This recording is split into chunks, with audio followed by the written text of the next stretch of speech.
2022년 4월 28일 목요일 열린비전교회 새벽기도에 오신 여러분을 환영하며 축복합니다. 오늘 이 아침 함께 나누실 말씀은 시편 79편 1절로 13절입니다. 구약성경 시편 79편 1절부터 13절입니다. 제가 봉독하겠습니다. 하나님이여, 이방 나라들이 주의 기업의 땅에 들어와서 주의 성전을 더럽히고 예루살렘이 돌무더기가 되게 하였나이다.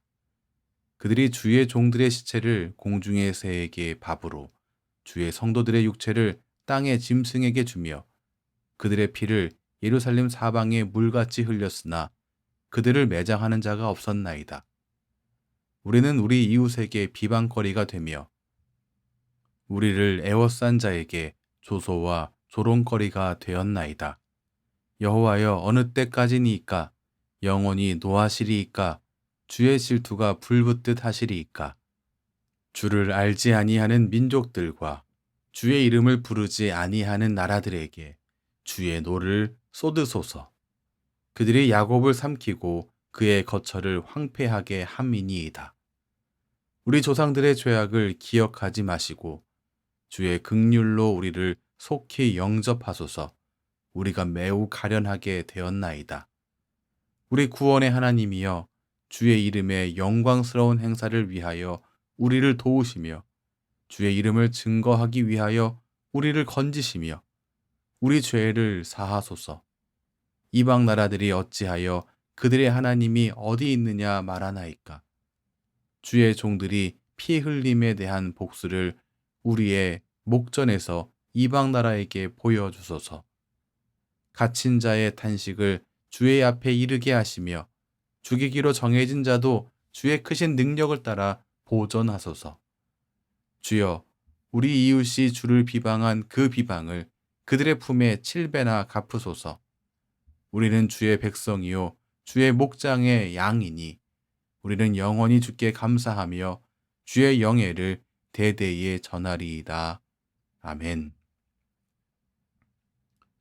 시편 79편은 포로로 잡혀가 있는 이스라엘 공동체의 호소입니다.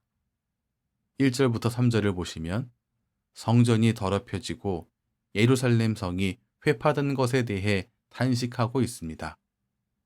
하지만 오늘 시편 기록자는 이렇게 탄식하고 오늘 이 시편을 마치지 않습니다. 하나님께 불쌍히 여겨달라고 호소합니다. 또한 하나님께 회복시켜달라고도 호소하고 있습니다.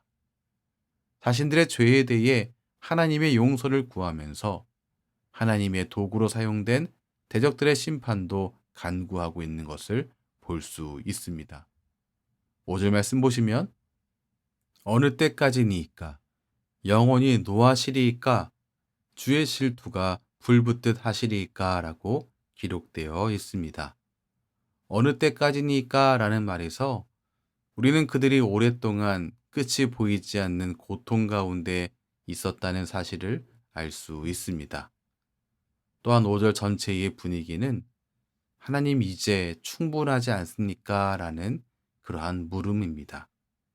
이제는 좀 불쌍히 여기시고 분노를 거두어 달라고 호소하고 있습니다. 하지만 시편 기자는 하나님께서 그의 분노를 거두시기를 요청하는 것에서 한 발 더 나아갑니다. 6절 보시죠. 주를 알지 아니하는 민족들과 주의 이름을 부르지 아니하는 나라들에게 주의 노를 쏟으소서. 유다를 향하셨던 그 분노를 오히려 유다의 파멸을 일으킨 이방 나라들에게 돌려달라고 간구하고 있습니다. 그 이유에 대한 내용이 7절입니다. 그들이 야곱을 삼키고 그의 거처를 황폐하게 함이니이다. 하나님은 자기 언약 백성을 심판하기 위해서 바벨론을 하나님의 도구로 사용하셨습니다.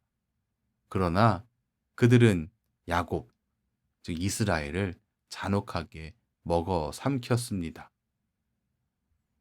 그들은 하나님의 심판의 도구인 것은 맞지만 그 도구로 사용될 때에 어떤 한계점이 분명히 존재하는데 그것을 넘어서서 하나님의 자녀들에게 잔인하게 행해버렸습니다. 또한 12절을 보면 그들이 주를 비방했음을 또한 알 수 있습니다. 그래서 이들의 교만과 악에 대해 징계해 주시기를 호소하고 있는 것입니다. 8절을 보시죠. 우리 조상들의 죄악을 기억하지 마시고 주의 긍휼로 우리를 속히 영접하소서. 우리가 매우 가련하게 되었나이다.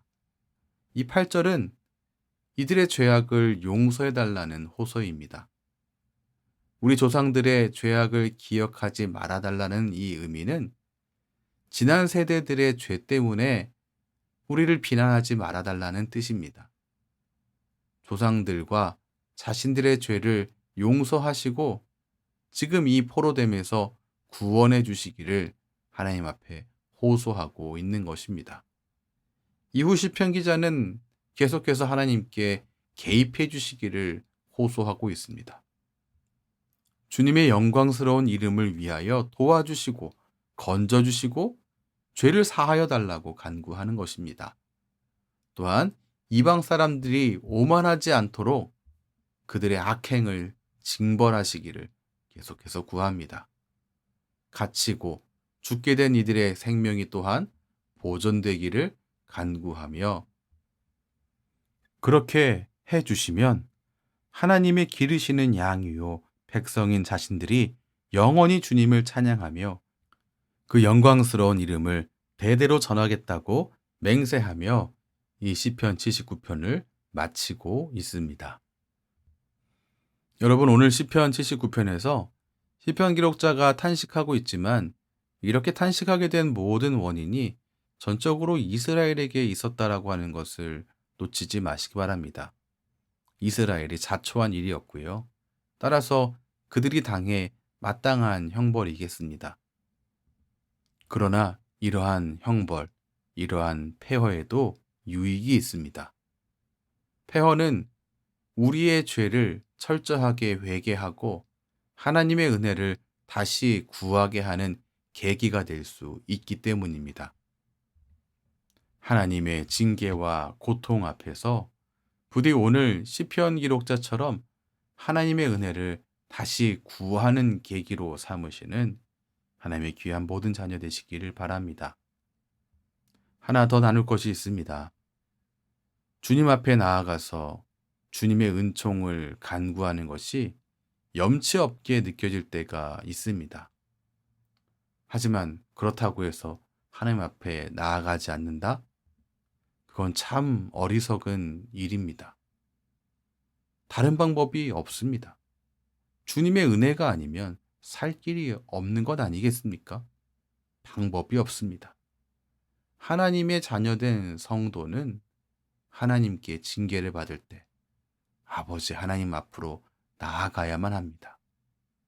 그 아버지 하나님을 등지고 도망가서는 안 됩니다. 염치가 없더라도, 면목이 없더라도 아버지이신 하나님께 나아가야만 합니다. 하나님께 아뢰야만 합니다. 다른 길은 없습니다. 다만 용기를 내시고 십자가를 붙드시고 의지하면서 하나님의 은혜와 용서를 구하며 다시 주님께 나아가는 것. 그것이 가장 지혜로운 방법임을 기억하며 놓치지 않는 주님의 귀한 자녀가 되시기를 주님의 이름으로 축원합니다. 기도하겠습니다. 하나님, 오늘 말씀에서 확인하는 하나님의 백성들이 하나님께 징계당하는 이 모습은 정말 마음을 아프게 하고 정말 우리로 놀라게 만듭니다. 그러나 이것이 끝이 아니고 하나님의 은혜도 하나님의 일하심도 끝이 아님을 알게 하시니 감사합니다. 징계당할 때 오히려 하나님 앞에서 철저히 회개하며 하나님의 은혜를 다시 구하는 계기로 삼는 우리 모든 하나님의 자녀에게 인도해 주시옵소서. 계속되는 공격과 아픔 속에서도 주님께 간구하기를 쉬지 않는 우리가 되기를 또한 원합니다. 십자가 의지하며 용기 내어 하나님 앞으로 나아가는 우리의 모든 삶 되게 인도해 주시옵소서. 예수님 이름으로 기도합니다. 아멘. 우리 주 예수 그리스도의 크신 은혜와 하나님 아버지의 무한하신 사랑과 성령 하나님의 인도하심이 오늘도 주님을 의지하는 하나님의 백성들에게 충만하게 넘치시길 축원하옵나이다. 아멘.